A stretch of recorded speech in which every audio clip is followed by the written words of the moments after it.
할렐루야. 오늘도 거룩한 날 주의 전에 나오신 사랑하시는 성도님들을 축복합니다. 오늘은 요한계시록 3장 1절에서 6절 말씀을 본문으로 사대 교회에 주신 말씀, 소 제목으로 죽은 자로다 라는 제목으로 말씀 연회를 나누겠습니다. 오늘 본문 말씀에 보면은 죽은 자로다 라는 말씀이 나옵니다. 이는 예수님이 소아시아의 7교회들 가운데 5번째 해당하는 사대 교회에 주신 말씀입니다. 소아시아 7교회는 각각 나름대로의 특징이 있었습니다. 우선 그동안 상고해 봤던 4교회의 특징을 잠시 되새겨 보겠습니다. 첫 번째 교회였던 에베소 교회는 처음 사랑을 버렸습니다. 두 번째 교회였던 스무나 교회는 죽도록 충성했습니다.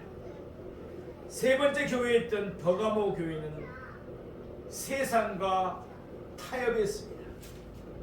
네 번째 교회였던 두아드라 교회는 죄로 얼룩졌습니다. 그러면 오늘 우리가 상고해 보고자 하는 사대 교회의 특징은 무엇입니까? 오늘 본문에서 예수님이 말씀하신 대로 사대 교회는 살았다는 이름을 가졌으나 죽은 자였습니다. 그러니까 한마디로 사대 교회는 영적으로 죽어 있다는 것입니다. 우리는 여기서 하나의 영적 진리를 발견하게 됩니다. 에베소 교회처럼 처음 사랑을 버리면 버가모 교회처럼 세상과 타협하게 됩니다. 그러다 보면 두아드라 교회처럼 죄로 얼룩지게 됩니다. 그런 다음에는 사대 교회처럼 영적으로 죽어버리고 마는 것입니다. 사대 교회가 걸어간 길이 그러했을 것입니다. 처음에는 사대 교회가 살아있었습니다. 영적으로 살아있고 성령으로 충만했을 것입니다. 그러나 처음 사랑을 버리다 보니까 사대 교회는 세상과 적당히 타협하기 시작했습니다. 자연히 사대 교회는 점점 죄로 얼룩져갔습니다. 그러다가 사대 교회는 영적으로 죽고 말았습니다. 이와 같이 죄의 싹은 사망입니다. 사대 교회처럼 살았다는 이름만 가진 죽은 자들이 되지 않는 우리 모두가 되기를 소망합니다. 믿음으로 세상을 이깁시다. 생명력 있는 삶을 살아갑시다. 이를 위해 우리의 모든 죄를 회개하고 처음 사랑을 회복하는 우리 모두가 되기를 소망합니다. 그럼 이제부터 오늘 본문의 말씀을 세 대제로 나누어서 차례대로 상고해 보겠습니다. 이 시간 우리 모두 기 있는 자가 되어서 성령님의 우리에게 하시는 말씀을 잘 듣고 순종하는 우리 모두가 되기를 바랍니다. 그리하여 우리 모두 예수님의 약속하신 복을 풍성히 누리며 살아가기를 원합니다. 첫째로 사대 교회가 받은 책망입니다. 오늘 본문 요한계시록 3장 1절 말씀을 함께 보시겠습니다. 사대 교회의 사자에게 편지하라. 하나님의 7년과 7배를 가지신 이가 이르시니 내가 내 행위를 아노니 내가 살았다는 이름은 가졌으나 죽은 자로다. 사대교회에 편지하신 예수님의 말씀은 2가지 특징을 가지고 있습니다. 첫째, 예수님은 하나님의 7명을 가지셨습니다. 둘째, 예수님은 7배를 가지셨습니다. 2가지를 간단히 차례대로 상고해 보겠습니다. 첫째 예수님은 하나님의 7영을 가지셨습니다.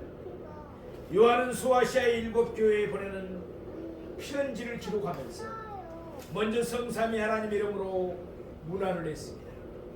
요한계시록 1장 4절에서 이미 살펴본 대로 하나님 7영은 성삼위에서 삼위이신 성령님을 가르칩니다. 성경에서 7은 우리가 잘 아는 대로 안전수입니다. 따라 성령님이 7영으로 묘사된 것은 성령님의 사역이 충만하고 안전함을 의미합니다.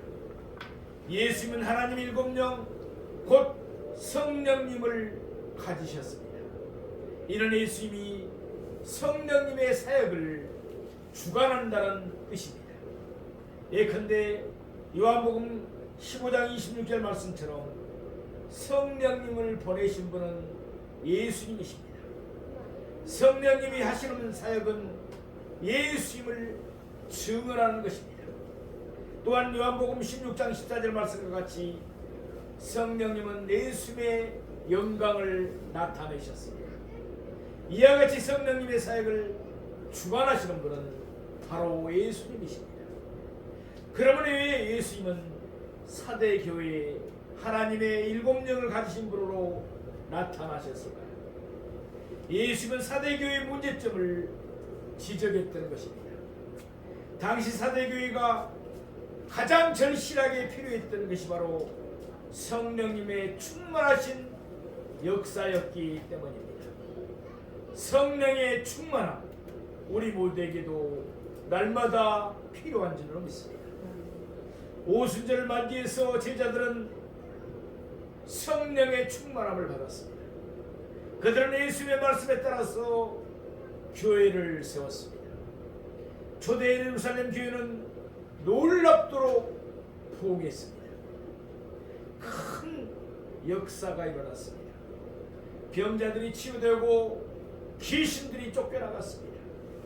그 모든 원동력이 어디에 있었습니까? 바로 성령의 충만함에 있었습니다. 이와는 달리 사대교회는 전혀 생명력이 없었습니다. 영적으로 죽어버린 것입니다. 그 근본적인 이유는 그곳에 성령의 역사하심이 없었기 때문입니다. 그러므로 예수님은 사대교회가 회개하고 다시금 성령의 충만함을 받기를 원하셨던 것입니다. 둘째, 예수님은 7표를 가지셨습니다.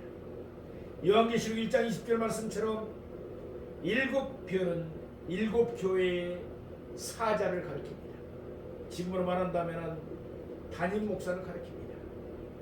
예수님이 사대교회의 7표를 가지신 이로 나타나신 것은 사대교회의 사자가 바르게 사역을 하지 못했기 때문입니다. 교회의 사자가 해야 할 가장 중요한 사역은 하나님의 말씀을 바르게 선포하고 온전하게 선포하는 것입니다. 성도에게는 하나님의 말씀만이 생명의 양식입니다. 따라서 성도가 생명의 양식인 하나님의 말씀을 받지 않으면 영적으로 죽을 수밖에 없습니다. 아마도 사대교회의 사자는 사람들의 가려운 길을 긁어주기에 급급했을 것입니다.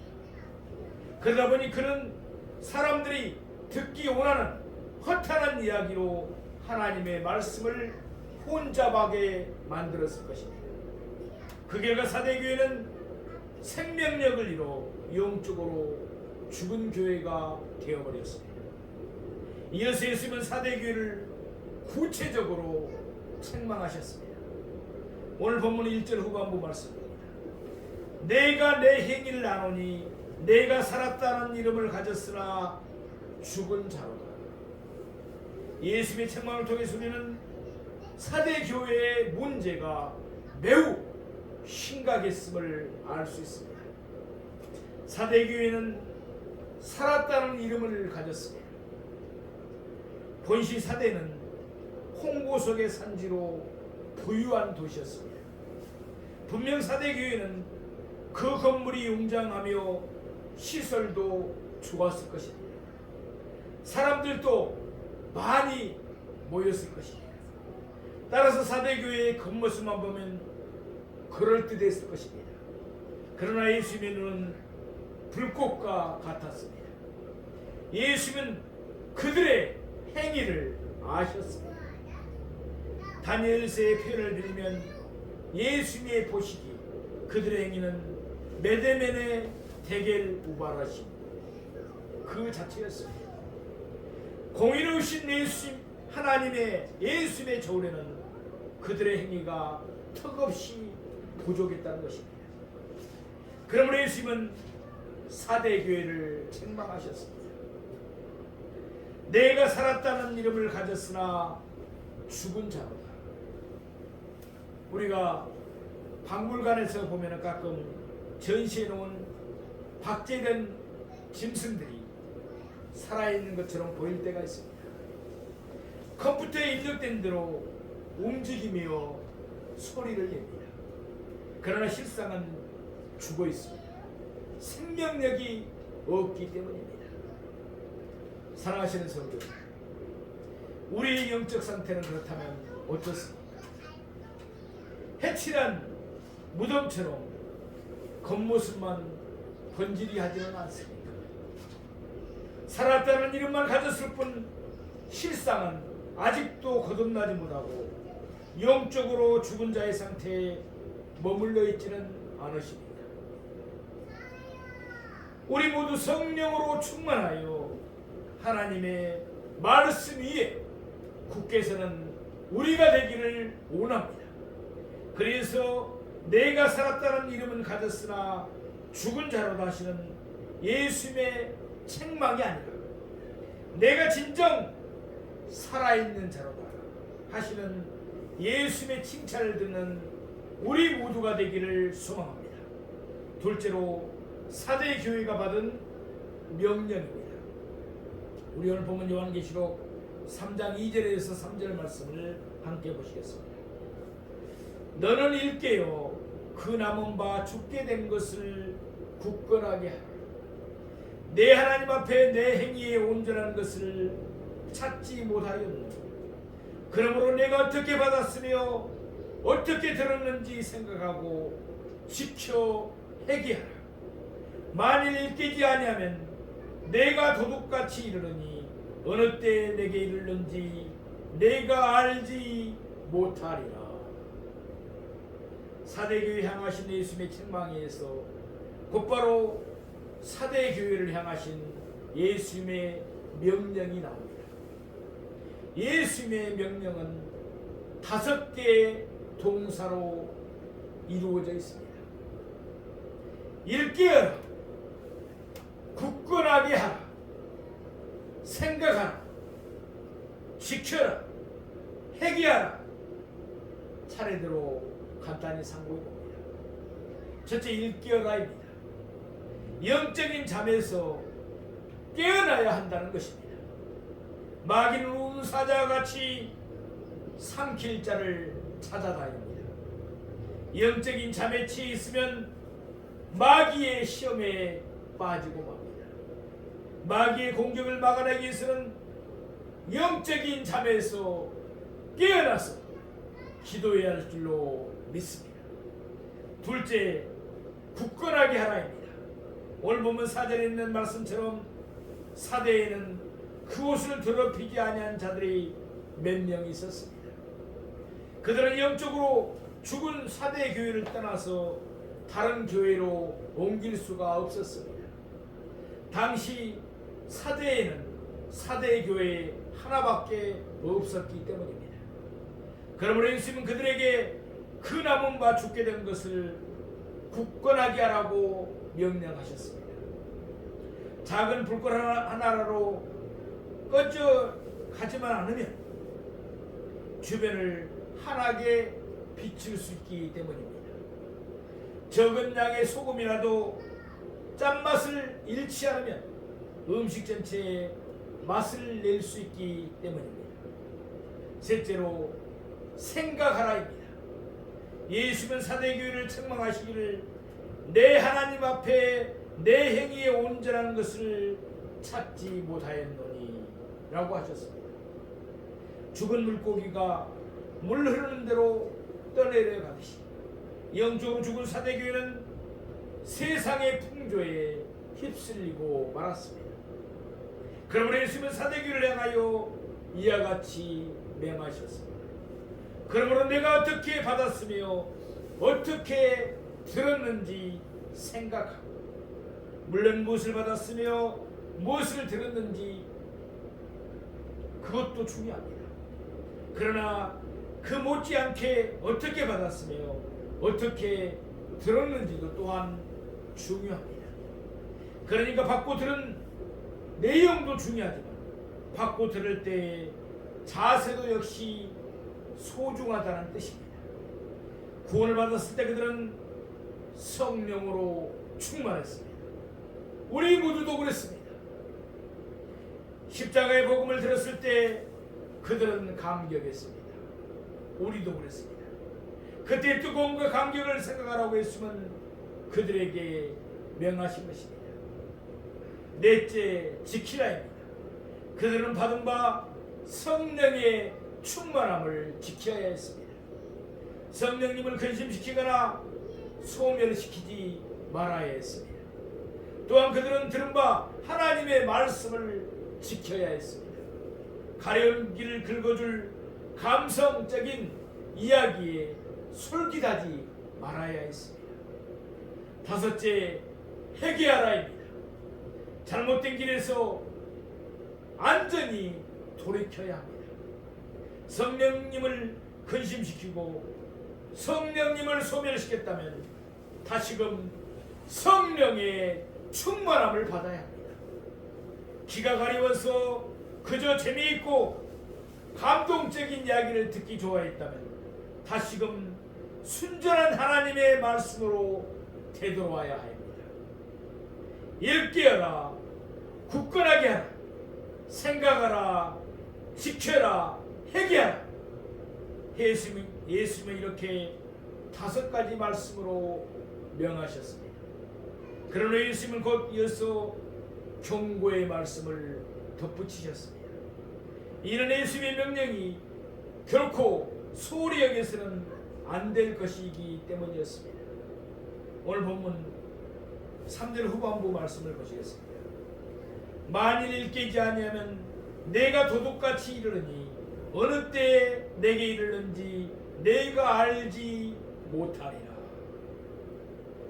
만일 일깨지 아니하면 이미 예수님이 명령하신 첫 번째에 해당하는 것입니다.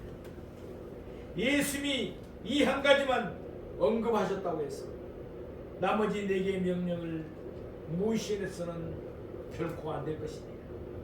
예수님은 첫 번째 명령을 대표적으로 말씀하셨기 때문입니다. 그러므로 예수님이 명령하신 나머지 4가지 말씀도 똑같이 순종해야 합니다. 만일 예수님이 그 명에 따르지 않으면 예수님은 도둑같이 그들에게 임하실 것입니다.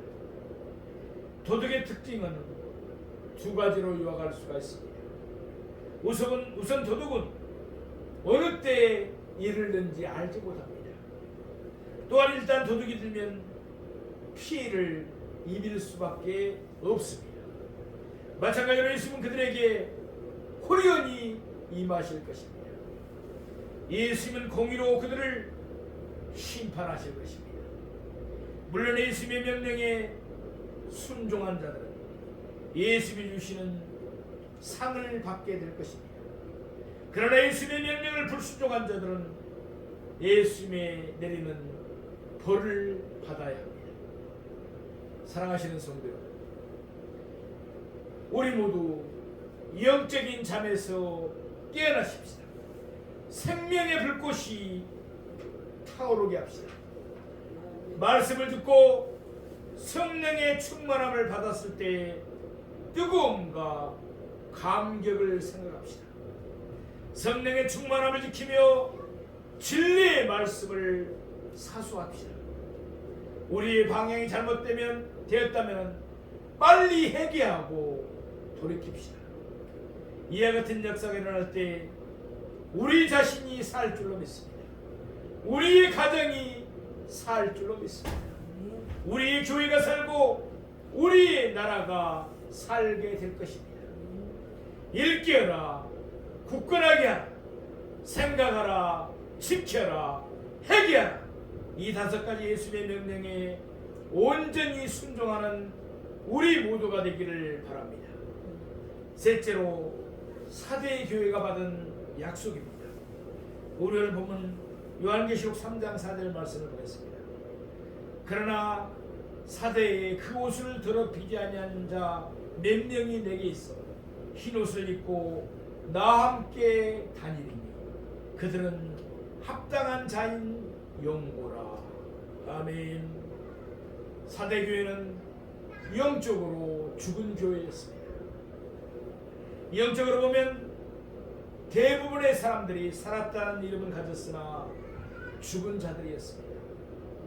한마디로 그들은 알곡이 아닌 쭉정이들이었습니다. 그들은 제어물로 더럽힌 옷을 그대로 입고 교회에 출석만 하고 있었던 것입니다. 그러나 사대에는 그 옷을 더럽히지 아니한 자 몇 명이 있었습니다. 비록 몇 명 되지 않은 사람들이었지만 이들은 영적으로 살아있는 자들이었습니다. 예수님은 그들에 대해서 이렇게 말씀하셨습니다. 흰옷을 입고 나와 함께 다니리니 그들은 합당한 자인 영고라. 아멘. 영적으로 죽은 사람들은 제화물로 더럽혀진 옷을 그대로 입고 있었습니다. 그러나 영적으로 살아있는 사람들은 흰옷을 입고 있었습니다. 왜냐하면 예수님이 십자가에 쓰신 보혈로 제화물로 얼룩진 그들의 옷을 깨끗하게 씻어서 희게 해주셨기 때문입니다. 마가복음 9장 3절 말씀처럼 예수님도 흰옷을 입으셨습니다. 또한 사도행전 1장 10절 말씀처럼 하늘의 천사들도 흰옷을 입으셨습니다. 따라서 예수님은 흰옷을 입은 사람과 함께 다니십니다. 이런 흰옷을 입은 사람만이 예수님에게 합당한 자들이기 때문입니다. 우리 모두 예수님이 우리에게 입혀주신 흰옷을 더럽히지 않는 우리가 되기를 원합니다. 그리하여 우리 모두 예수님에게 합당한 자가 되어서 이 땅에서 늘 예수님과 동행하며 저 영화로운 천국에서 영원토록 예수님과 함께 살기를 간절히 소망합니다. 우리 오늘 보면 요한계시록 3장 5절 말씀 함께 보시겠습니다. 이기는 자는 이와 같이 흰 옷을 입을 것이요 내가 그 이름을 생명책에서 결코 지우지 아니하리라. 그 이름을 내 아버지 앞과 그의 천사들 앞에서 시인하리라. 아멘. 예수님은 도둑과 같이 이르셔서 영적으로 죽은 자들을 심판하실 것입니다. 그렇지만 예수님은 이기는 자에게는 3가지를 약속하셨습니다. 따라서 그것을 더럽히지 아니하며 예수님에게 합당하여 예수님과 함께 다니는 자는 3가지의 복을 누릴 것입니다. 첫째, 이기는 자는 흰옷을 입을 것입니다. 어린 양이 혼인잔치에 들어가려면 반드시 예복을 입어야 합니다. 예수님은 이기는 자에게 자신의 보혈로 깨끗하게 씻은 흰옷을 예복으로 입혀주실 것입니다. 그러므로 이기는 자는 천국잔치에 기쁨으로 참여할 수 있는 것입니다. 둘째, 예수님은 이기는 자의 이름을 생명책에서 결코 지우지 않으십니다. 당시에는 양피지로 호적부를 만들었습니다. 세월이 흐르면 양피지에 기록된 이름이 흐려졌습니다. 그리고 사람이 죽으면 그 이름을 호적부에서 지워버리기도 했습니다. 그러나 하늘나라에서 생명책에는 이기는 자의 이름이 조금도 흐려지는 법이 없습니다. 아울러 그가 죽더라도 그의 이름이 하늘나라 생명책에는 결코 지어지지 않습니다. 그러므로 이기는 자는 천국에서 예수님과 함께 영원한 무궁한 영광을 세세토록 누리게 됩니다. 셋째, 예수님은 이기는 자의 이름을 하나님과 그의 천사들 앞에서 시인할 것입니다. 이는 두 번째 약속보다도 더 적극적인 표현입니다. 예수님은 이기는 자의 이름을 하늘의 총회 앞에서 불러주시고 인정해 주시고 칭찬해 주실 것입니다. 그때 이기는 자가 얻게 될 기쁨과 감격과 영광은 말로 표현할 수 없을 정도로 무한정일 것입니다. 예수님은 이기는 자에게 이와 같은 세 가지 복을 약속하셨습니다. 그러나 예수님은 사대교회에 하신 말씀을 이렇게 끝맺고 계십니다. 이는 예수님이 소아시아의 일곱 교회에 언제나 공통적으로 하신 말씀입니다. 오늘 본문 6절 말씀입니다. 요한계시록 3장 6절 말씀을 보시겠습니다. 귀 있는 자는 성령이 교회들에게 하시는 말씀을 들을지어다. 아멘. 여기서 교회들이라고 복수용으로 사용되었습니다. 예수님은 오늘 본문의 말씀을 사대의 교회만 들으라고 하신 것이 아닙니다. 우리 모든 교회에게 하신 말씀입니다. 사랑하시는 성도 여러분, 예수님이 사대교회에 하신 말씀을 통해서 우리가 드려야 할 말씀은 무엇입니까? 행여 아직도 거듭나지 못하고 죄악물로 그 상태에서 머물러 있지는 않습니까? 그러면 예수님이 도둑같이 이르실 때 예수님의 심판을 받아야 합니다. 교회 속에 숨을 수 있다고 생각하지 마십시오. 예수님의 눈은 불과 같기에 각자의 모든 행위를 다 아십니다. 이미 예수님을 믿어 예수님이 입혀주신 흰옷 곧 의의 옷을 입으셨습니다. 그렇다면 그 옷이 더럽히지 않도록 하시기 바랍니다. 일깨어라, 굳건하게 하라, 생각하라, 지키라, 회개하라. 이 다섯 가지 예수님의 명령에 날마다 순종하는 우리 모두가 되기를 바랍니다. 우리 모두 예수님에게 합당한 자 되어 늘 예수님과 함께 동행하십시다. 장차 우리는 흰옷을 입고 천국잔치에 참여할 것입니다. 예수님은 우리 이름을 생명책에서 결코 지우지 아니하실 것입니다. 또한 예수님은 하늘의 총회 앞에서 우리의 이름을 불러주시고 시인하실 것입니다. 올해도 이번 한 주간도 성령으로 충만한 우리 모두가 되기를 소망합니다. 말씀과 기도로 성령으로 충만하십시다. 하나님의 말씀 위에 굳게 서기를 바랍니다. 기도로 날마다 일깨워지는 우리가 되기를 원합니다. 그리하여 생명력이 넘치는 삶을 살기 바랍니다. 그래서 항상 예수님으로부터 내가 진정으로 살아있는 자라 하시는 칭찬을 들으며 날마다 승리하는 우리 모두가 되기를 주님의 이름으로 축원드립니다. 아멘.